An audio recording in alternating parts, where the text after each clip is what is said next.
નમસ્તે વિદ્યાર્થી મિત્રો, ધોરણ 9 આવતીકાલે તમારે એકમ કસોટીનું પેપર છે ગણિતનું અને સામાજિક વિજ્ઞાનનું। તો કયા મોસ્ટ ઇમ્પોર્ટન્ટ પ્રશ્ન છે તમારે કાલના પેપરમાં એ જ પૂછાશે। સંપૂર્ણ સોલ્યુશન આજે હું તમને આપીશ અને એના કરતાં પણ ઇમ્પોર્ટન્ટ શું છે વિદ્યાર્થી મિત્રો, આવતા મહિને એટલે કે 15-20 દિવસ પછી તમારી પ્રથમ પરીક્ષા શરૂ થશે।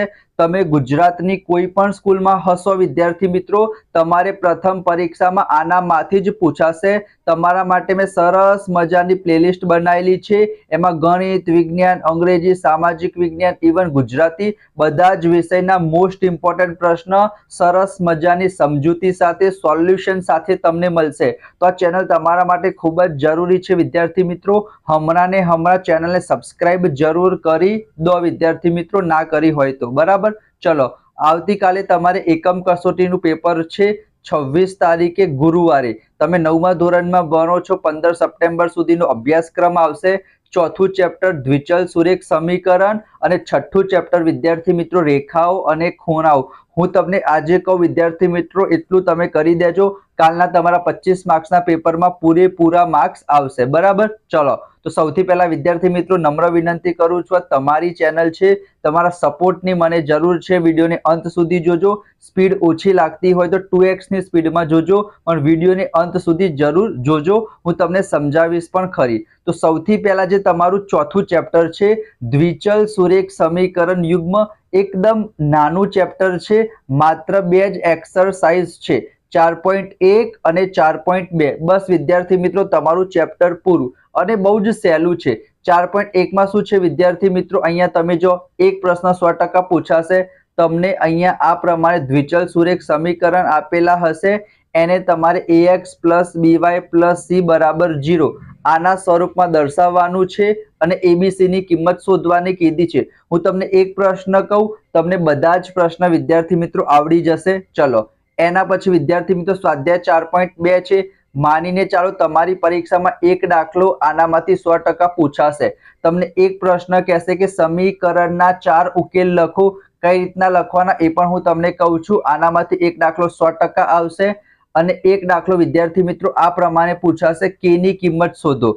x અને y ની કિંમત આપેલી હશે, તમારે માત્ર સમીકરણમાં મૂકવાની છે અને કિંમત શોધવાની છે બરાબર। ચલો, તો સૌથી પહેલા તમારે શું કરવાનું, તમે સ્ક્રીનશોટ લઈ લેજો વિદ્યાર્થી મિત્રો, સરસ મજાનું આ દ્વિચલ સુરેખ સમીકરણનું પ્રમાણિત સ્વરૂપ છે જે x ના જોડે હશે, એટલે કે x ના સહગુણકને વિદ્યાર્થી મિત્રો આપણે a કહીશું, y ના સહગુણકને આપણે b કહીશું અને અચર પદ બરાબર એને આપણે શું કહીશું વિદ્યાર્થી મિત્રો, c કહીશું। અહીંયા તમે જો, હવે તમે જોયા વગર કહી શકશો કે સર x ના આગળ તો 2 લખેલું છે તો a બરાબર 2 આવશે, y ના આગળ 3 લખેલું છે એટલે b બરાબર 3 આવશે અને c બરાબર 8 નહીં વિદ્યાર્થી મિત્રો, -8 લખવાનું। માઇનસ ને વિદ્યાર્થી મિત્રો તમારે ઇગ્નોર નથી કરવાનું બરાબર। જો મેં તમને કીધું a બરાબર 2, b બરાબર 3, c બરાબર -8 બરાબર। ફરી વિદ્યાર્થી મિત્રો એ લોકો તમને કન્ફ્યુઝ કરવા માટે આ પ્રમાણે આપી દે બરાબર, y ને આગળ આપી દે, x ને પાછળ આપી દે, અચર પદને બરાબરની આ બાજુ લઈ જાય। તો તમારે સૌથી પહેલા શું કરવાનું, એ સમીકરણને વ્યવસ્થિત ગોઠવી દેવાનું। પહેલા હંમેશા x વાળું પદ લખવાનું, એના પછી y વાળું પદ લખવાનું અને અચર પદ વિદ્યાર્થી મિત્રો જમણી બાજુ છે તો ડાબી બાજુ લાવીશું તો માઇનસ થઈ જશે, એ તમને ખબર જ હશે। પછી a બરાબર 3, b બરાબર -5 અને c બરાબર -10। માઇનસની વિદ્યાર્થી મિત્રો તમે ભૂલ ના કરતા બરાબર। ચલો, માનીને ચાલો તમને x વાળું પદ જ ના આપેલું હોય તો એનો મતલબ a બરાબર શું થઈ જશે, 0 થઈ જશે।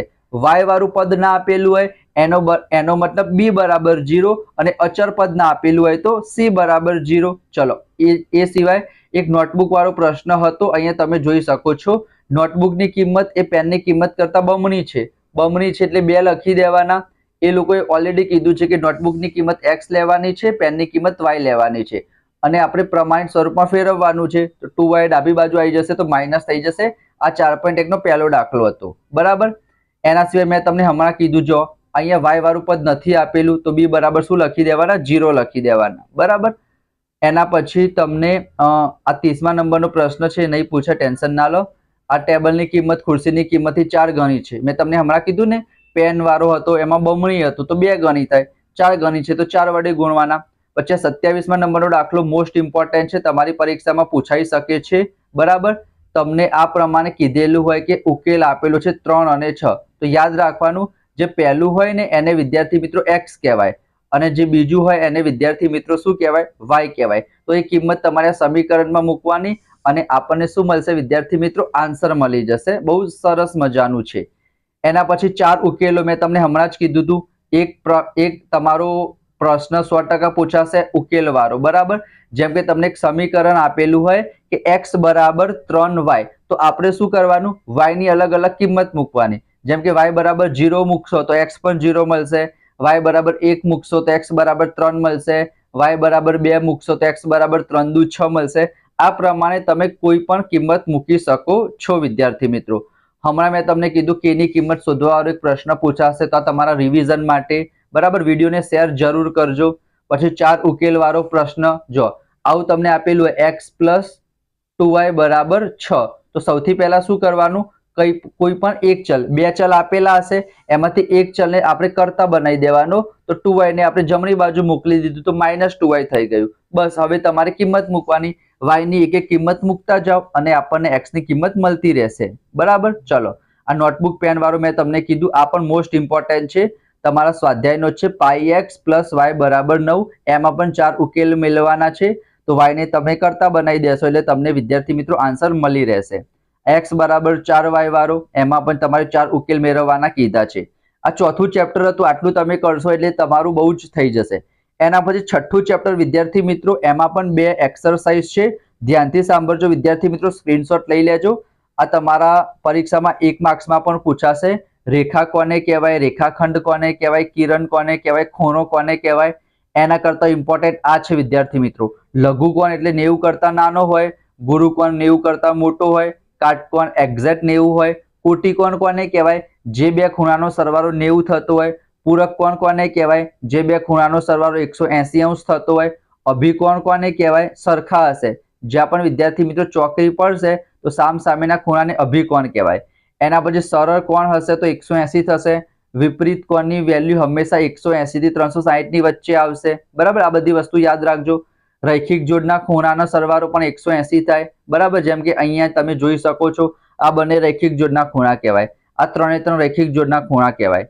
એના પછી બીજા 3 આવે છે, યુગ્મકોણ, અનુકોણ અને છેદિકાની એક બાજુના અંતકોણ.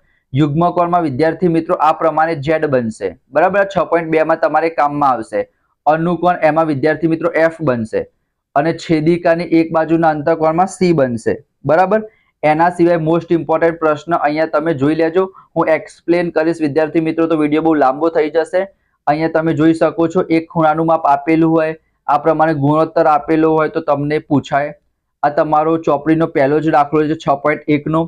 6.1 માં વિદ્યાર્થી મિત્રો 5 દાખલા આપેલા છે અને 6.6 દાખલા આપેલા છે અને 6.2 માં પણ વિદ્યાર્થી મિત્રો 6-7 દાખલા આપેલા છે. બરાબર, આના વિદ્યાર્થી મિત્રો તમને PDF પણ હું આપી દઈશ એવું હશે તો. બરાબર, આ જે પ્રશ્ન તમને દેખાય છે. બરાબર, તો તમે મારો નંબર છે 84 60 65 65 24, એના ઉપર તમે મને મેસેજ કરી દેજો તો આની PDF હું તમને આપી દઈશ. આ સ્વાધ્યાયના જે દાખલા છે 10-12 દાખલા થશે વિદ્યાર્થી મિત્રો. આ મોસ્ટ ઇમ્પોર્ટન્ટ દાખલા છે જે તમારી પરીક્ષામાં પૂછાઈ શકે છે. સામાજિક વિજ્ઞાનનું પેપર છે એનું પણ હું PDF આજે આવી જશે વિદ્યાર્થી મિત્રો, વિડીયો આવશે તો તમે ફટાફટ ચેનલને લાઈક કરી દેજો, નોટિફિકેશન ઓન કરી દેજો, સબસ્ક્રાઇબ કરી દેજો. તો મળીશું આપણે નેક્સ્ટ વિડીયોમાં અને પ્રથમ પરીક્ષાના ઓલરેડી વિડીયો બનાવેલા છે એ જોઈ લેજો. તો મળીશું નેક્સ્ટ વિડીયોમાં, ત્યાં સુધી જય Shri Krishna, Radhe Krishna. Thank you so much.